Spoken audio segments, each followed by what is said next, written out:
L'intersectionnalité arrive comme une notion un petit peu nouvelle, parce que jusqu'à présent, on traitait chaque droit de l'homme séparément, dans une logique juridique très cloisonnée, et chaque discrimination, c'est-à-dire si quelqu'un est discriminé au motif du genre, discriminé au motif du fait qu'il est handicapé, ou du fait de sa couleur, ou de son origine ethnique, ou de ses opinions, ou de son niveau social, ou que sais-je, c'est chaque fois une discrimination séparée. La notion de discrimination ne peut pas être élargie à l'infini, hein? Mais il y a quand même une limite au-delà de laquelle cette notion n'est plus utilisable. Et à mon sens, cette limite est justement lorsqu'on a affaire avec des discriminations multiples, complexes. Si on met ces discriminations ensemble, on n'a pas seulement une addition, mais on a quelque chose de complètement nouveau. Et quelque chose de complètement nouveau qui fait que nos systèmes institutionnels, qu'ils soient juridiques, qu'ils soient politiques, qu'ils soient économiques, qu'ils soient même d'analyse sociale, ne sont pas, ou pratiquement pas, habilités à traiter de ça. Or, c'est gravissime. Pourquoi ? Parce que c'est la réalité. Donc, la force, probablement, mais aussi le défi de notre méthode, c'est de faire ce grand continuum que normalement les organes ont de la difficulté à faire entre le moment où il y a une violation, tout le processus pour une jurisprudence, ou en tout cas pour une réparation, et le suivi derrière. Je pense que ça commence avec un changement d'approche, de penser différemment les situations qui sont derrière ces cas d'intersectionnalité pour essayer de vraiment comprendre, parce que c'est juste ça qui va nous permettre d'aller plus loin dans notre réflexion juridique et institutionnelle. Donc on a un objectif théorique, c'est de mieux comprendre. Ça a l'air de rien, mais si on ne comprend pas, alors on ne voit pas très bien comment on peut trouver des remèdes. De mieux comprendre, ça veut dire aller rechercher des témoignages, des analyses et voir ce qui est déjà fait là-dedans. On a travaillé sur des études de cas précises pour regarder dans des cas singuliers, dans des situations singulières, comment est-ce que cette intersectionnalité-là elle est vécue, comment est-ce qu'on y répond normalement, avec quelles institutions, et comment les organes de traité des Nations Unies ont réussi à répondre, pour pouvoir ensuite retourner vers les personnes après et voir comment est-ce que ces réponses-là étaient adéquates, est-ce qu'elles ont résolu le problème, est-ce qu'elles ont posé plus de problèmes qu'elles en ont résolu, est-ce qu'en fin de compte ça a permis d'améliorer la situation. C'est dans le cas singulier qu'on va s'apercevoir comment des logiques générales s'appliquent en s'entrecroisant mutuellement pour arriver à cette situation-là. Naturellement, c'est l'examen des cas complexes tels que nous les avons examinés impose un travail interdisciplinaire. C'est impensable que le juriste puisse, avec le seul instrument juridique, comprendre ces cas.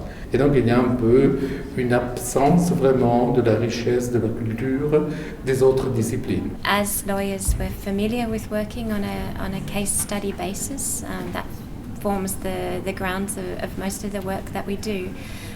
But then applying a theoretical framework to that analysis is something that often is difficult to do. And so here we're trying to marry those two elements to look from the particular situation to draw more general conclusions about the ways in which situations of intersectional discrimination as well as violations of multiple human rights can be dealt with more effectively.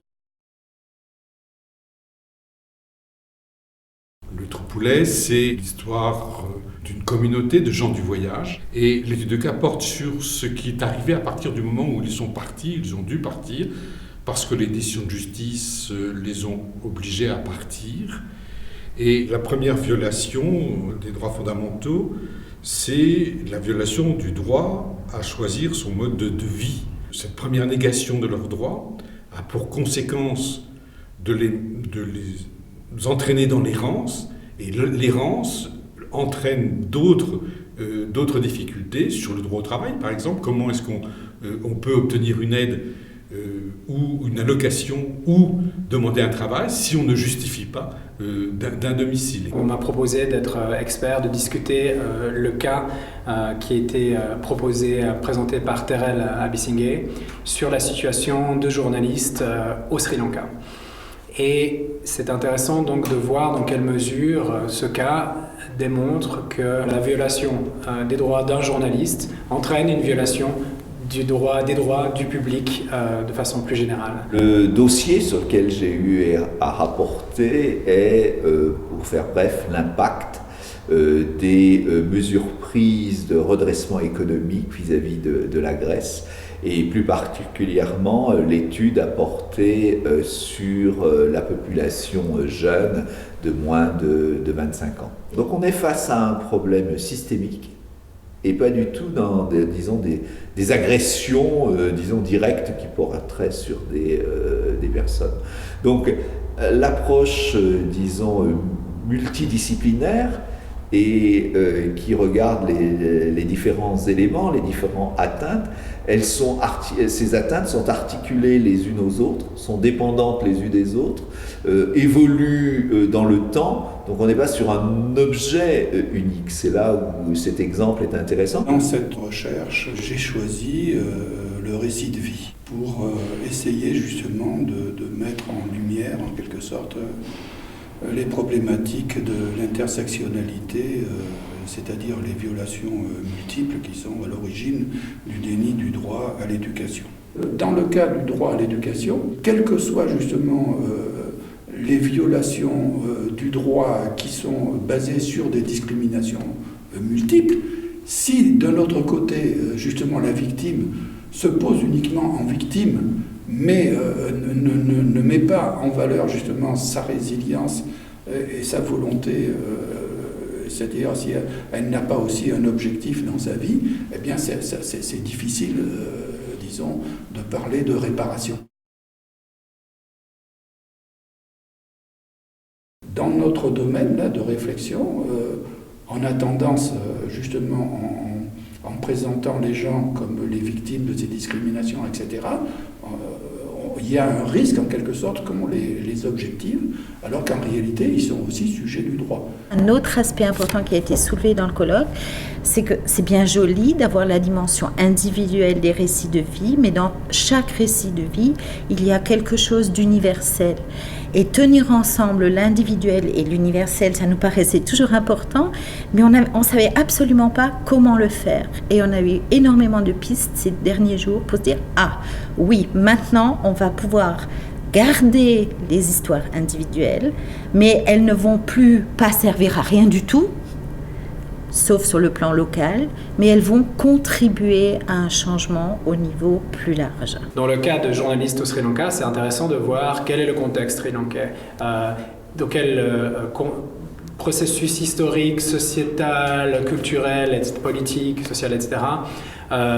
L'environnement médiatique s'est constitué, l'environnement médiatique sri-lankais s'est constitué, et quelles sont les problématiques, quelles sont les pathologies qui ont émergé et qui amènent aujourd'hui à des violations des droits des journalistes. Donc il est important d'avoir vraiment cette approche holistique, de regarder l'histoire, les spécificités culturelles, économiques et les vulnérabilités qu'elle présente. Ce qu'on voit dans cette méthode d'approche, elle est interdisciplinaire, c'est-à-dire qu'elle pose la question des hypothèses constitutives des objets, et évidemment les différentes approches se situent à des échelles d'observation et à des niveaux d'observation qui sont différents et qui sont complémentaires. This analysis has shown that there is progress, and there are many instances where human rights mechanisms have considered situations in an intersectional perspectives. Systemic, procedural, and conventional limitations impede that a more coherent approach is being developed. The objective of this research is particularly to find ways to bridge these limitations and to provide some recommendations for further working on the topic. I think that it is also important that the different treaty bodies in the UN, as well as regional human rights bodies, they work together and they have a mutual agreement on how to interpret intersectional discrimination and how to recognize it. And then this would enable also, I think, victims to access to remedies which are adequate. Je crois que c'est la première fois qu'en tant qu'ONG, on ose dire. Le premier jour, Bernard Forer nous disait « Comment allez-vous le dire aux autres ?» Et c'est vrai que le principal problème qu'on a, c'est qu'on est empêtré dans toute cette complexité et puis on n'arrive pas à imaginer pouvoir transmettre ça à d'autres. Or, la perspective de l'intersectionnalité ouvre cette dimension-là de dire on ne sait pas encore comment on va le dire, mais on sait déjà qu'on va oser le dire à partir de maintenant. Et ça, pour moi, c'est déjà énorme. Dans notre troisième temps de travail, qui commence après ce colloque, il va être question d'intégrer à la fois ce que les études de cas nous ont permis de mettre en lumière, ce que le travail des organes de traité, le travail de méthode qu'ils ont et de jurisprudence, de quasi-jurisprudence qu'ils ont développé nous permet de voir. Alors, comment intégrer de façon à ce que, d'une part, les mécanismes puissent apporter des réponses qui soient plus adaptées ou adoptent leur méthode de travail pour pouvoir mieux répondre à ces situations-là, mais aussi comment, du côté des victimes, du côté des ONG, on peut être plus adéquat dans l'information qu'on fait remonter pour que les deux se rencontrent à mi-chemin.